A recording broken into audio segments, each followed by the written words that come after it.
Hello friends, welcome to Deepak law classes. हम Hindu marriage act कर रहे थे। हमने सेक्शन 12 तक कर लिया है। अब हम section 13 onwards Hindu marriage act को कंप्लीट करेंगे। सेक्शन 13 किस चीज की बात कर रहा है? सेक्शन 13 बात कर रहा है ग्राउंड्स ऑफ डाइवोर्स की, कि जो हिंदू पीपल हैं वो डाइवोर्स कौन कौन से ग्राउंड्स पे ले सकते हैं और कौन से ग्राउंड्स मेल और फीमेल दोनों के पास अवेलेबल है, कौन से ग्राउंड्स ओनली फीमेल के पास अवेलेबल है। तो सेक्शन 13 इन ग्राउंड्स की बात कर रहा है।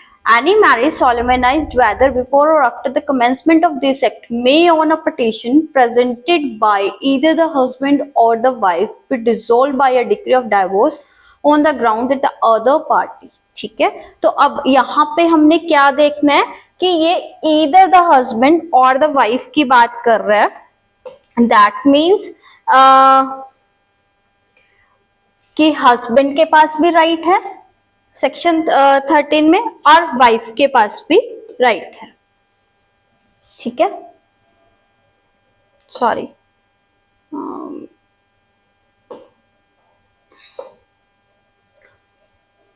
वाइफ के पास भी राइट है।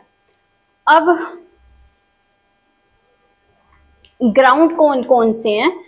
तो पहला ग्राउंड है has after the solemnization of marriage had voluntarily sexual intercourse with any person other than his or her spouse. इस ग्राउंड को हम अडल्ट्री के नाम से भी जानते हैं।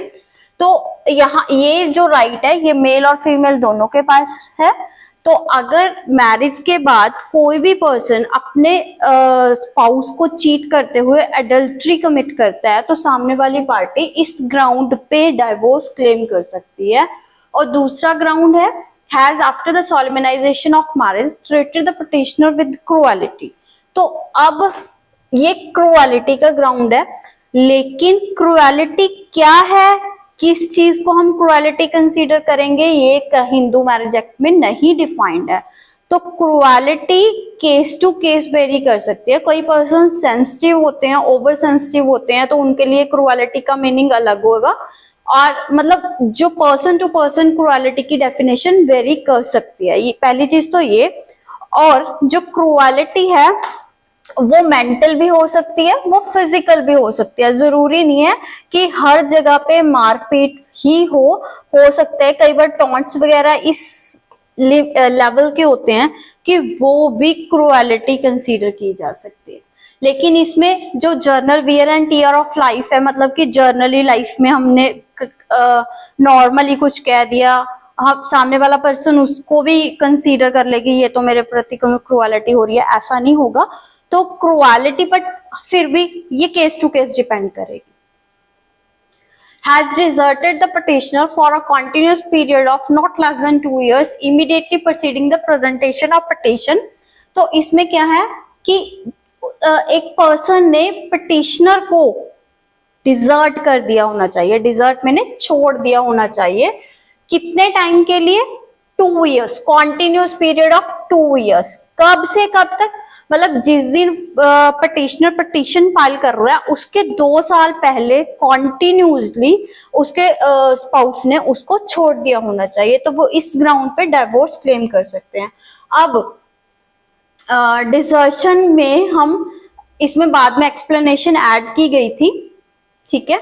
तो इसमें डिजर्शन में क्या है कि अगर जो पार्टी है, मतलब जो पार्टी डिजर्ट कर रही है, उसका डिजर्शन का हम मीनिंग क्या लेंगे? वो विदाउट रीजनेबल कोज और विदाउट कंसेंट और विश ऑफ पार्टी उसको डिजर्ट कर रहा है, ठीक है। और दूसरी इसमें विलफुल निग्लेक्ट भी हो रही है। इसमें डिजर्ट का मतलब हमने पहले कंसीडर किया था कि भाई छोड़ दिया, यहाँ पे वो रह तो साथ में रहे हैं लेकिन वो जो निग्लेक्ट कर रहा है अपने स्पाउस को, तो ये भी डिजर्शन के डेफिनेशन में कंसीडर होगा,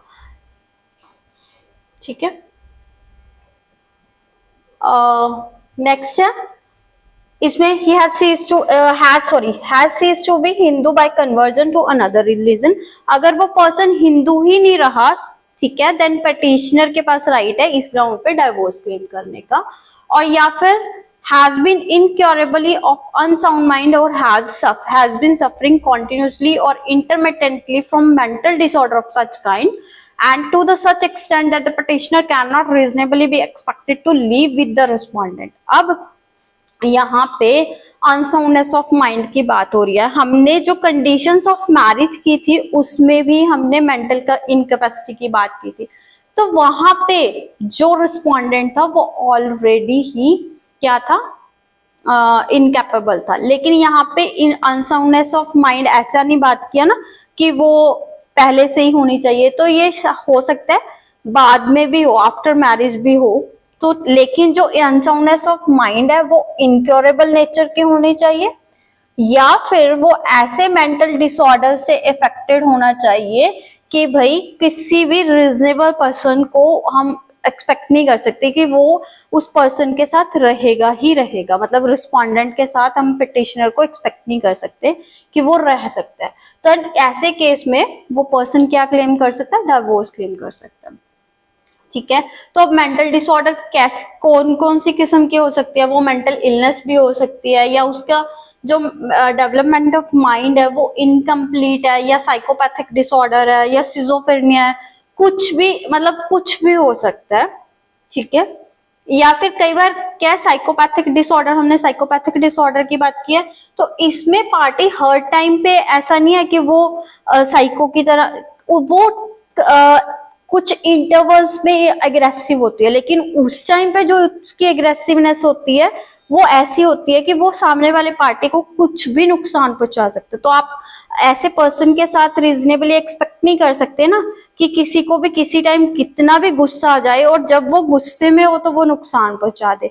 तो आप नहीं, किसी को भी नहीं एक्सपेक्ट करोगे कि वो हम ऐसे पर्सन के साथ रह सकते हैं. तो ये चीज एक ग्राउंड है फॉर डाइवोर्स. नेक्स्ट है has been suffering from venerable disease in a communicable form, और एक है venerable diseases, communicable form में होनी चाहिए. venerable diseases क्या होती हैं, जो एक दूसरे से हो सकती हैं. तो इसमें सबसे अच्छी एग्जांपल है एसटीडीज, जैसे कि एड्स वगैरह. तो ये अगर जो मैरिटल पार्टीज के अगर वो साथ में रह रहे हैं, अपनी मैरिज को कंज्यूम कर रहे हैं, देन ऐसे केस में दूसरी पार्टी को भी डर है कि वो भी इस इलनेस से, इस डिसीज से अफेक्टेड हो सकता है. देन ऐसे केस में पार्टी के पास राइट है कि वो डाइवोर्स क्लेम कर ले. या फिर क्या कहते हैं, सामने वाली पार्टी ने वर्ड को रिनाउंस कर दिया, मतलब सन्यासी बन गया. या फिर वो has been heard as being alive for a period of 7 has not been, sorry, कि जो बंदा उसके साथ रह रहा है नेचुरली वो उस पर्सन को देख सुन पा रहा है, तो उसने कॉन्टिन्यूसली 7 साल से उसको देखा सुना नहीं है.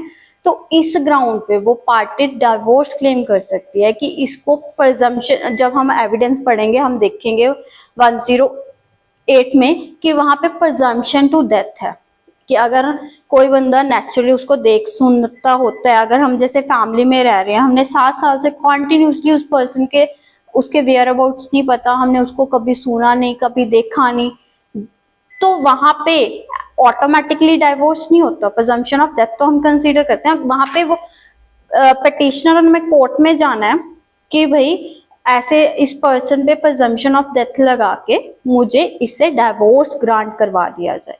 तो कोर्ट प्रिजम्पशन ऑफ डेथ लेके डाइवोर्स ग्रांट कर देगी. अगर पार्टी विदाउट डाइवोर्स लिए मान लीजिए रीमैरिज कर लेती है और 8th ईयर में रिस्पोंडेंट अपीयर हो जाता है, तो जो सेकंड मैरिज है अगर विदाउट डिवोर्स की है तो वहां पे वो मैरिज वॉइड है. ठीक है. अब ये तो ग्राउंड्स थे, ठीक है, जो दोनों पार्टीज के पास अवेलेबल है. एक 1A ऐड किया गया, ये भी दोनों पार्टीज के पास अवेलेबल है. आई थिंक इसको 1964 में ऐड किया गया था, इस एक्सप्लेनेशन को 1976 में ऐड किया गया था. ये भी दोनों पार्टीज के पास अवेलेबल है, right. Either party to a marriage, whether solemnized before or after the commencement of this act, may also present a petition for dissolution of marriage by decree of divorce on the ground. अब एक party ने resumption of cohabitation RCR की decree ले ली, लेकिन 1 साल के बीच उन parties के बीच में कोई कोहैबिटेशन नहीं हुआ, देन ऐसे केस में वही पटिशनर क्या कर सकता है, इस पे जुडिशियल सेपरेशन, इस पे वो डिवोर्स क्लेम कर सकता है। और यही सेम चीज मैंने पहले सेकंड क्लोज पहले करवा दिया। अगर पार्टीज ने जुडिशियल सेपरेशन क्लेम किया था और जुडिशियल सेपरेशन की डिक्री उनको मिल गई थी, लेकिन जुडिशियल सेपरेशन की डिक्री होने के बाद 1 साल के अंदर अंदर पार्टीज में, मतलब 1 साल या उससे ज्यादा टाइम के अंदर पार्टीज में कोई कोहैबिटेशन नहीं हुआ, देन ऐसे ग्राउंड, इस ग्राउंड पे भी पार्टी डिवोर्स क्लेम कर सकते हैं। ये दोनों के पास राइट है, चाहे हस्बैंड है पटिशनर चाहे वाइफ है पटिशनर, लेकिन करेगा पटिशनर ही क्लेम, ठीक है, क्योंकि रिस्पोंडेंट वहां पे क्लीन हैंड्स नहीं आ रहा, तो वहां पे रिस्पोंडेंट के पास राइट नहीं है कि वो इस ग्राउंड पे डिवोर्स क्लेम कर ले। सेकंड है, सेकंड ग्राउंड, ये सिर्फ 13 क्लोज 2 में, इसमें ये ग्राउंड सिर्फ और सिर्फ वाइफ के पास अवेलेबल है, ये 4 है इन टोटल, ठीक है। अ वाइफ में also present a petition for dissolution of her marriage by a decree of divorce on the ground in the case of marriage solemnized before the commencement of this act that the husband had married again before the commencement, or that any other wife of the husband married before such commencement was alive at the time of solemnization of marriage of the petitioner, provided that in either case the other wife is alive at the time of presentation of petition। अब ये जो right है ये first wife के पास भी है, second wife के पास भी है। कैसे, देखो इस एक्ट के आने से पहले जो इंडिया में बाइगेमी अलाउड थी, ठीक है, तो इस एक्ट अगर मैरिज इस एक्ट के आने से पहले हुई है, ठीक है, और हस्बैंड ने इस एक्ट की कमेंसमेंट से पहले पहले दूसरी मैरिज कर ली, तो that any other wife of the husband married before such commencement was alive, जो फर्स्ट वाइफ है वो अभी जिंदा है, ठीक है, तो अगर वो इस टाइम पे आज हम इस एक्ट के आने के बाद पिटीशन प्रेजेंट कर रहे हैं फॉर डिवोर्स, तो फिर ऐसे ग्राउंड में उस वाइफ के पास राइट, वो जो फर्स्ट वाइफ है वो जिंदा होनी चाहिए, तो इस ग्राउंड पे जो सेकंड वाइफ है वो डिवोर्स क्लेम कर सकती है।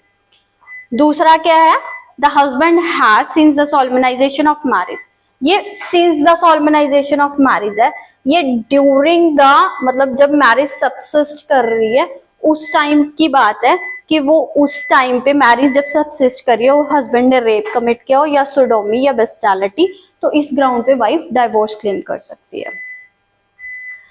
That in a suit under section 18 of Hindu Adoption and Maintenance Act or in a proceeding under section 125 of Code of Criminal Procedure, मतलब क्रिमिनल प्रोसीजर की या सेक्शन 18 हिंदू अडॉप्शन और maintenance के अकॉर्डिंगली उसने maintenance claim किया है और decree भी पास हो गई है या ऑर्डर भी आ गया है, ठीक है, भी भाई हस्बैंड ने वाइफ को मेंटेनेंस देना है, ठीक है, और वाइफ चाहे वो अलग रह रही है चाहे कैसे भी है, उसमें जो कोहैबिटेशन है दोनों हस्बैंड वाइफ में रिज्यूम नहीं हुआ है 1 साल या उससे ज्यादा टाइम के लिए, तो इस ग्राउंड पे वाइफ डिवोर्स क्लेम कर सकती है, ठीक है। और इसमें जो मैरिज हुई थी फोर्थ ग्राउंड में, ये मैरिज हुई थी वो 15 ईयर, मतलब लड़की ने 15 साल की हुई है, उससे पहले पहले उसकी मैरिज हो गई, तो उसका जो राइट है वो 15 ईयर्स की जब हो जाएगी तब स्टार्ट होगा, और 18 ईयर्स, जब तक वो 18 ईयर्स कंप्लीट कर रही है उससे पहले पहले उसने अपनी मैरिज को रेपुडिएट करना है, ठीक है। तो ये 15 to 18 के एज टाइम के बिटवीन डाइवोर्स क्लेम कर सकती है अगर मैरिज उसकी 15 साल से छोटी उम्र में हुई है, ठीक है। चाहे ये क्लोज अप्लाई होगा चाहे मैरिज इस एक्ट के आने से पहले हुई है चाहे बाद में हुई है, तो फीमेल के पास राइट है कि वो डिवोर्स क्लेम कर सकती है। तो सेक्शन 13 में हमने ग्राउंड्स कंप्लीट कर लिए हैं। Thank you.